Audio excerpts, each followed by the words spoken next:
Hello, my name's Liz, and in this lesson I would like to show you how to prepare for your IELTS test. There are many steps that you need to take if you're going to be successful in your IELTS test, and in this lesson I'm going to talk you through the 15 most important steps that you must complete if you're going to do well in your test. Now let's start with the first one and the most obvious. And that is to learn about the test. Of course, you shouldn't enter the examination room until you know as much as you can about the test. You need to learn about the content, the 4 different tests: listening, reading, writing and speaking. And you need to learn the format of each of those tests. You need to know what is going to happen when you get in the test, what the test is all about, what problems you might have. Now, recently a student contacted me because he went into the listening test and was very upset to find the recording was played only once. Well, of course the recording is played only once. That is part of the IELTS listening test. Now, all this information should not be a surprise to you. It is all available online.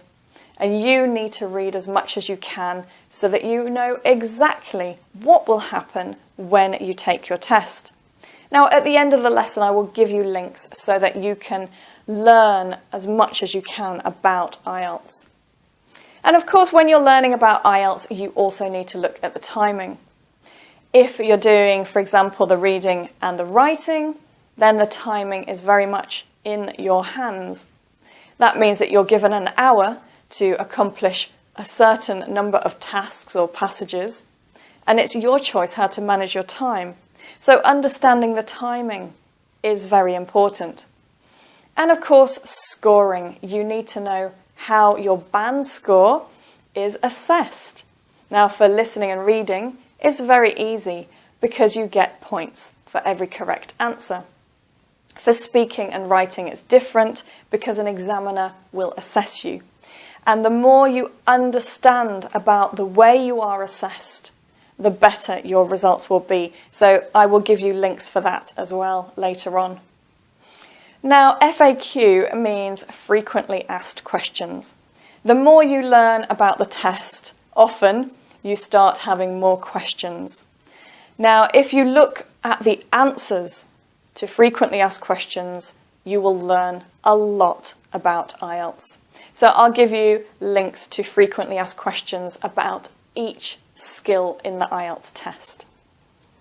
Now, moving on, step number 2. Once you understand what IELTS is, it's time to look at the different IELTS tests.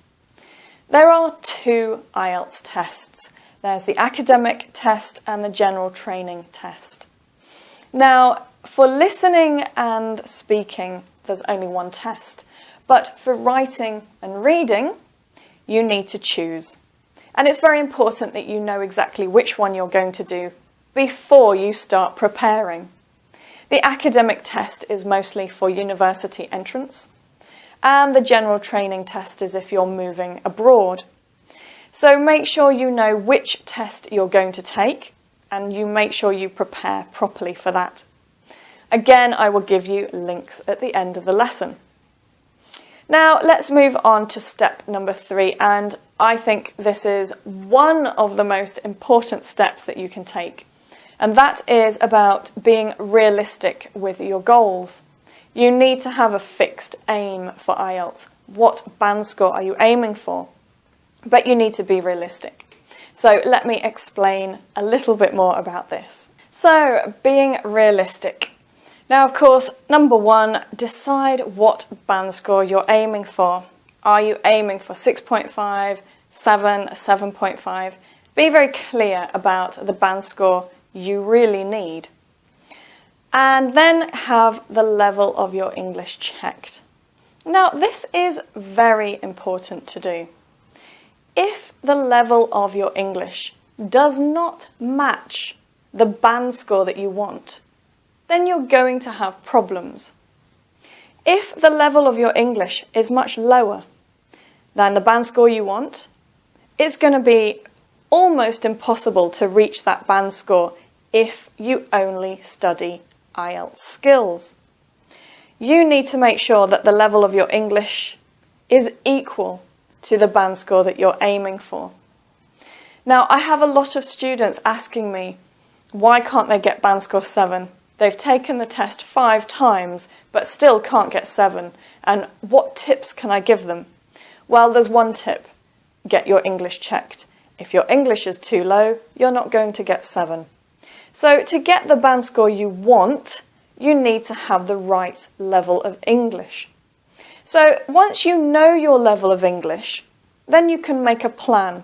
And you either have to study English first to bring your level of English up to the right level, or if your English level is already at the right level, then you can just study your IELTS skills, which basically means the skills for doing the exam.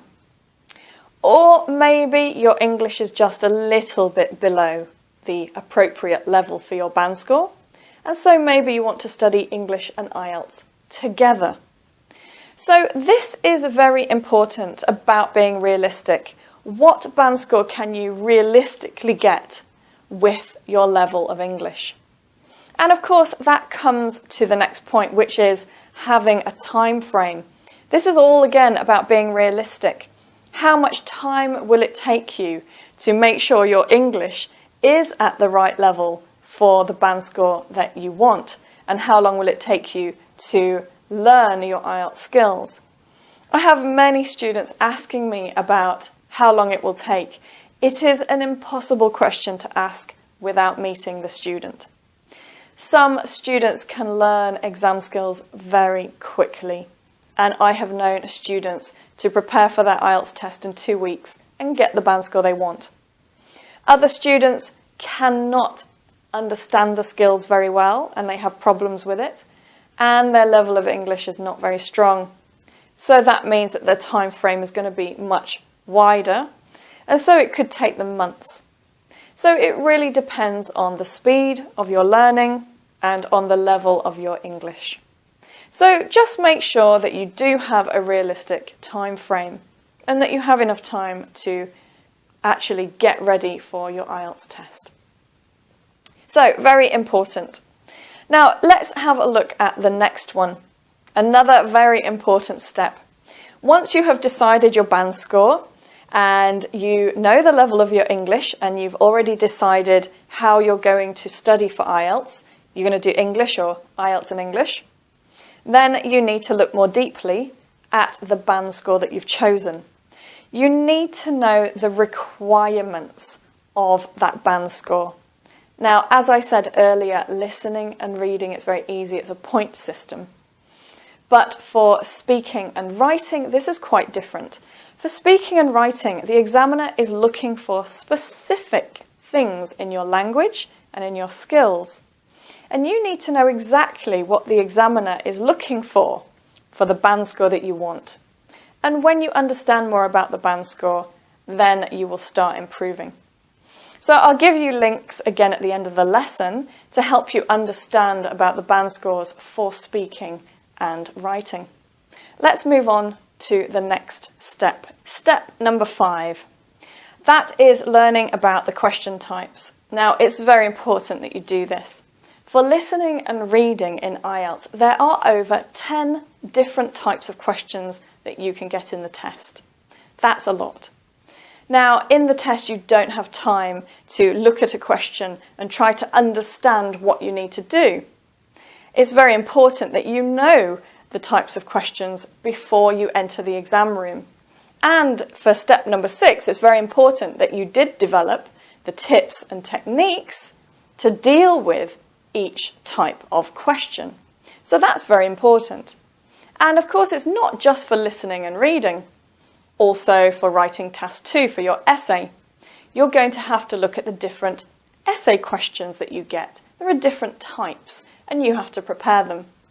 I remember once I had a student who asked me to take a look at their writing. So I said yes, and they sent me a sample essay. But the essay question wasn't an IELTS essay question. So it was a complete waste of time. IELTS have specific essay questions and you need to know what they are. Don't waste your time learning from any essay question. There's a lot of information on the internet and it can be confusing. So it's very important that you do learn the right types of questions for these essays in IELTS. And of course, that's the same for speaking. You're also going to have a range of questions, and it's important that you know what types of questions the examiner will ask you and how to deal with them successfully. And for writing task 1, for the general training, you'll have a letter, and there are different types of letters. For the academic task 1, it's a chart, and there are about 6 different charts that you can get. So you really need to look at each question type. You've got to develop tips and techniques so that you can deal with them successfully in the test. Now let's have a look at step 7. Step 7 is all about topics. There are common topics that come in IELTS and you need to prepare them. You need to prepare vocabulary to be able to talk about these topics.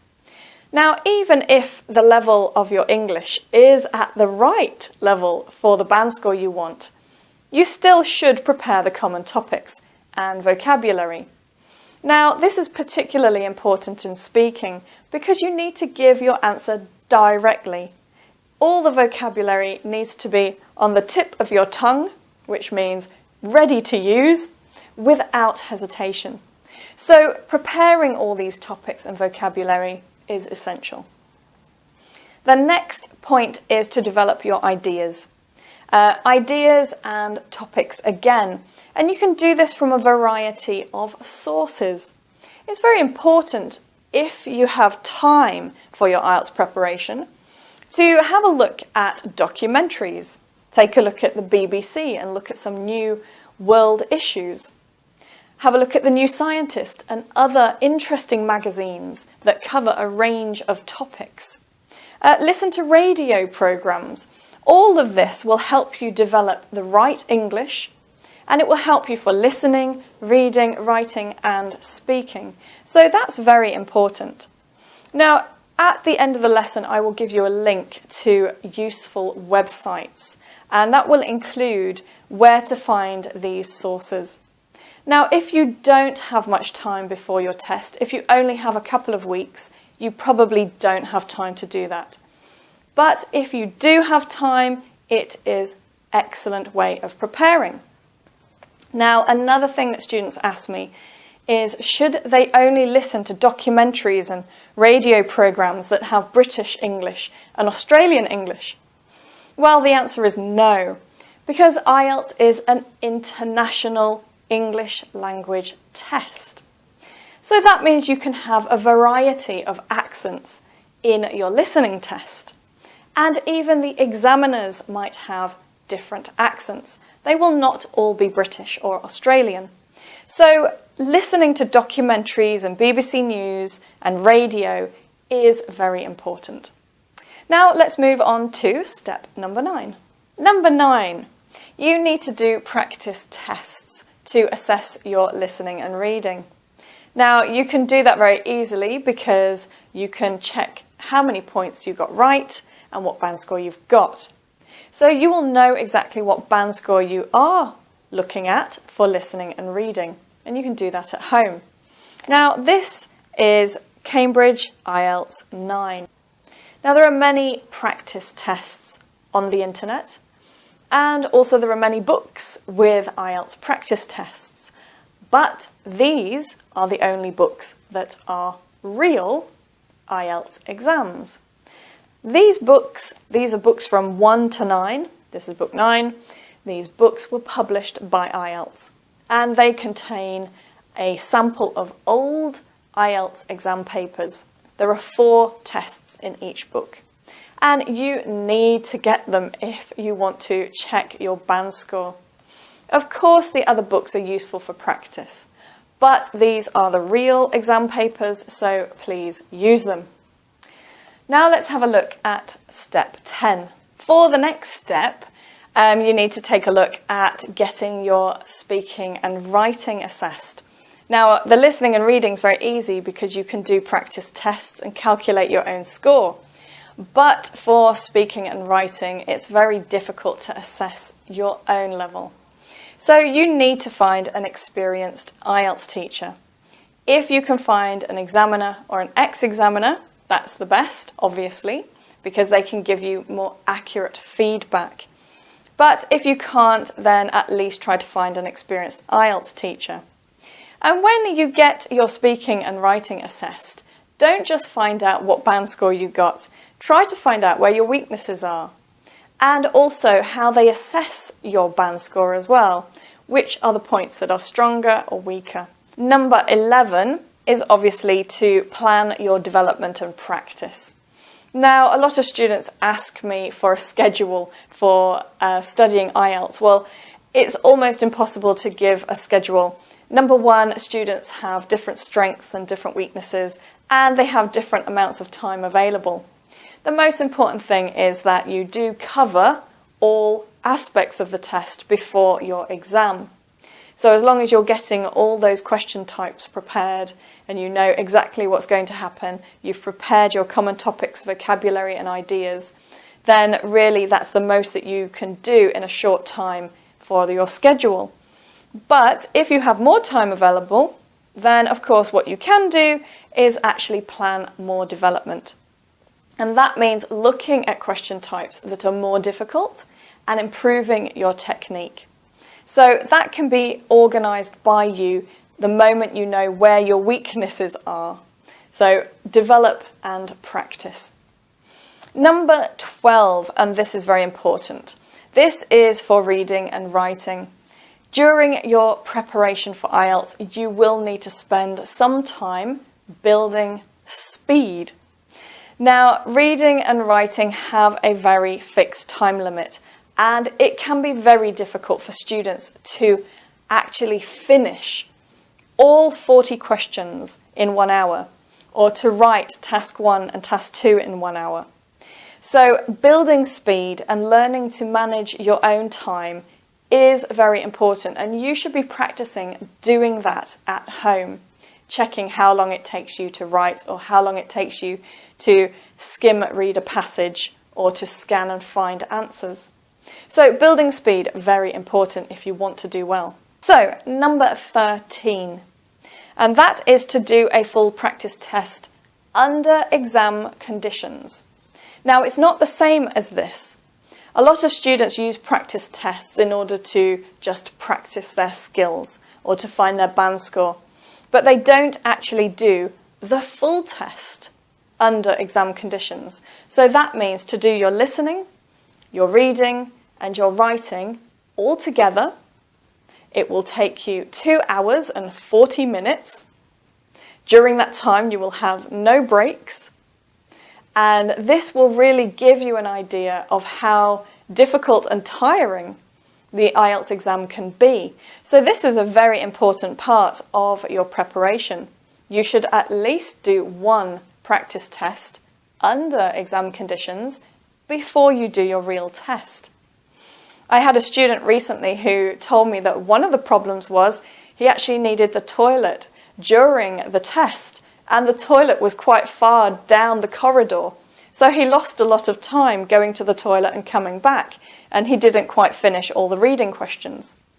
So it's all these small details that you will understand when you start practicing under exam conditions. So please make sure you do that. You can do it at home. You don't have to pay to go into a practice test in a school. You can sit at home, set your alarm clock and do listening, reading and writing in 2 hours and 40 minutes. Right, let's move on to the last 2 steps in your IELTS preparation. Step 14, of course, is to get training if you can. Now, obviously, professional training is the best, so if you can find a very good IELTS school, that is the place to go. You've got the British Council, you've got IDP, both very good, or you might just find a local school. But the most important thing is you choose a school that really does know about IELTS and can support you and understand your aims for IELTS. Don't just choose any school which claims to be the best. Make sure you choose wisely. And of course, if you can't afford to go to an IELTS school, you can always look online for free training. Of course, you can go and visit my website, www.ieltsliz.com, and there's plenty of free materials, advice, tips and models so that you can get trained for free. So there's lots online as well. Now the last step, and again this is important, but unfortunately it's not possible for all students. Take your test when your English and IELTS skills are at their strongest. That's the time to take it. Not all students have this choice. Many students are under a deadline. But if you do have a chance, then take it at the right time. The time when you are scoring the band score that you want quite frequently. That's the time to take your test. Right, well that's the end of this lesson. Now let me give you plenty of links so that you can find the information that you need to prepare for IELTS.